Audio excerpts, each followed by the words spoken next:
you love the vibe, you love the defense. How do you feel about what you guys are doing after a pretty rough 2024 on that side of the ball? Definitely. I love the change of scenery that we got from the top down. Coach Camp has been an excellent addition to what we needed, and then the pieces that he brought in around him to bring around us has been awesome. I think the communication has been where it needs to be from their end to our end, and if they can communicate well to communicate with us, then we can communicate with each other to communicate with everybody else, and you can kind of see it because communication is the focal point of our defense. We do a lot of things, a lot of variations to different packages, different fronts. So we need to communicate. We need to stay on top of that, and we harp on that every single day. And so I think we've done a good job thus far. I think there's still rooms to improve, and that's still the emphasis. And our goal is to be the number one defense, number one communicators, and we take pride in that. How much can a defense accentuate a defensive end, a pass rusher, your skill set? They pay us a lot of money to do certain jobs, and and the way I see my game as, I can rush the passer, obviously, and I can stop the run and affect the game. So, and both me and Trayvon. But that's really how I kind of, want to categorize my guys. I'm not a run stopper. I'm not a pass rusher. I am a defensive end that can do it all at a high level. Myself and Trayvon both. And, it's fun stopping the run. It's fun knowing that an offense can't run to your side or try to limit the things that they can do to your side. And then once you have the back end all in communication and doing their thing, that gives us time to rush the passer. We can affect the run first, and we can stop them on first down, second and long, passing situations, or we know our DBs are going to be doing their thing. That gives us opportunity to affect the game even more. And that's when we're supposed to shine. How do you feel about number 63 in the top 100? It's cool. All due respect, I respect it. To be on the list is cool. But the drop that I had, I think about that, and to a lot of people, you're on the list. To me, I had a big drop, and so for me, it's to get back up there. But that's not that's not what I play for. But honored or whatever, but still motivation. Where in your locker on your list of goals, if you do that, is 2 sacks, 2.5 sacks. Oh yeah, that's a goal that I wanted to break coming into this organization. Man, my goal is to always be the best defensive player to come out anywhere I've been. When you talk about the organizations that I've ever been a part of, I wanted to be in that conversation with the best of the best. It's a goal that I wanted to achieve. Breaking Calais's record was a goal that I wanted to break immediately. Having the most sacks, in that season is a goal that I wanted to do. So that 2.5 sacks is going to mean a lot, but hopefully it means a lot to our defense at the time, and hopefully it's in a critical situation where I can focus on that moment and not the grand moment.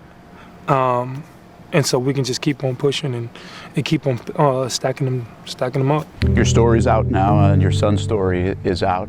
What has this been like for Dad? Our number one emotion was support and love to give to Wesley as he's the one that's actually going through it. Being a present father, being a present mother, being a loving father, these are all emotions that we had to know we had to give him, but also not neglect our other 2 kids who don't really understand. So finding that balance between here and there was challenging, but we kind of got through, and he's at a point right now where he's awesome, and he's battling. He's a soldier, man. He's my superhero, and he's my motivation, my why. If he can fight it, I know I can fight 100-degree weather and make it out to the end. How hard was that week? Can you get back there? He was sick for a couple of weeks, leading up to that point, and doctors saying it could be this, it could be that.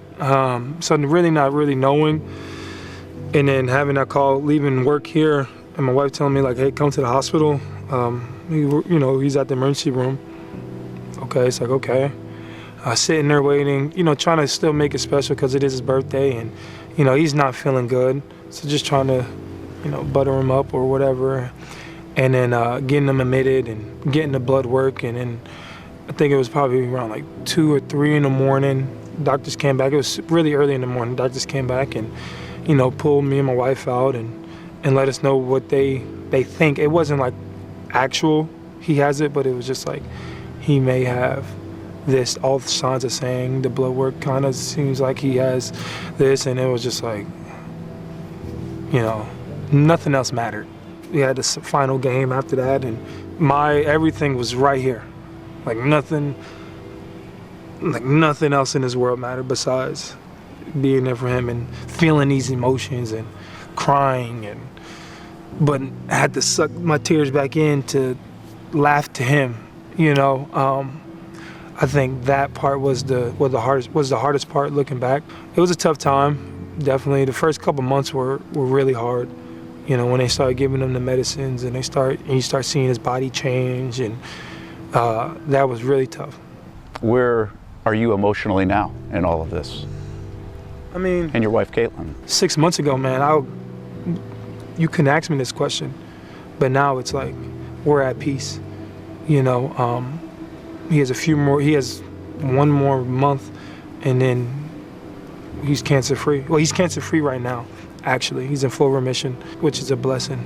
And so once you hear that news, it's like, whew, but it's still more fight to do. So, but right now we're happy. You said superhero. How much appreciation do you have of just how tough he is, and how tough kids are in general with these kind of things? The resilience is crazy for kids.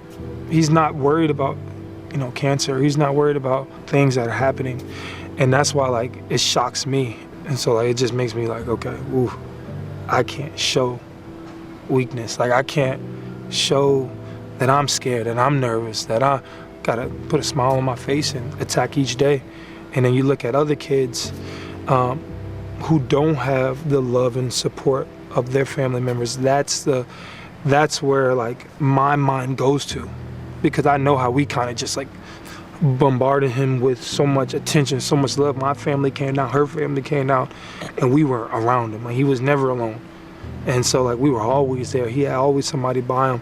And then my mind went to the people that don't have this type of touch, this type of affection. And that's where I'm like, okay, babe, how can we help this? You talk to nurses, what do y'all do to help the families that can't be here, that has to work, that has to be somewhere else, and they're by themselves? How big of a deal will it be for him, for you, for your wife, and everybody to ring the bell? Man, I already told my coaches, man, hey, I'm sorry, but this day is scratched. I can't, I would take the fine, I'm going to have to be, because just to hear the ding, ding, ding, it's I don't know how I'm going to feel. I don't know how I'm going to feel, and the date is coming up here soon. That bell ring, that's going to be everything. That's going to be, the journey. Go back to all the memories, the ups and the downs, the laughs, the cries, the smiles, the chess games, the sicknesses, the fevers, the surgeries. It's, all that's just going to be we did it, and I can't wait for it. Are you in a good space, do you feel like, to go have a great season with everything? A lot of emotion, it's draining too, but you feel like you can go do what you want to do 100%. On the football field? 100%, man. I think, God works in mysterious, God works his magic when timing is needed. He did it at the perfect time, because it gave me that season of my downtime to spend only on him. It wasn't when you're done with the season for the first, if you're not playing in the playoffs or Super Bowl, that's your downtime to kind of just get my body back right. Let me get my mental right. It was time where I remember weeks prior to that, Wesley looked at me. He's like, Dad, we don't do a lot of one-on-one time anymore. Can we do that? I was like, we are. I will. My season's almost over. We can spend more time together. And then, boom, then this happens. And so now it's just I have every ounce of energy that I have is here. and it was at the worst part of the journey. So now we're at the tail end of this journey where, you know, we kind of got back in the routine where, you know, now it's time for me to go into training, and now he's good. We know what he needs. We know what the signs are. We're good. So now it's like I can kind of focus on what I need to focus on, and right now my focus right now as we speak is on Wesley. But as I walk out of these chairs, as I walk out of this chair, and I go into my next chair in that meeting room, is to focus on football. And I feel like I got a good balance, and I know my goals. I have high expectations for myself this year that I know I can achieve. Right now, what I went through is only motivation for me to stay locked in and to stay on the grind. And I'm ready to have a good season and bring more awareness to my foundation, and to talk about it any chance that I get to bring more awareness to the challenges people go through. Thanks, man. Give them our best. Yes, sir. Will do.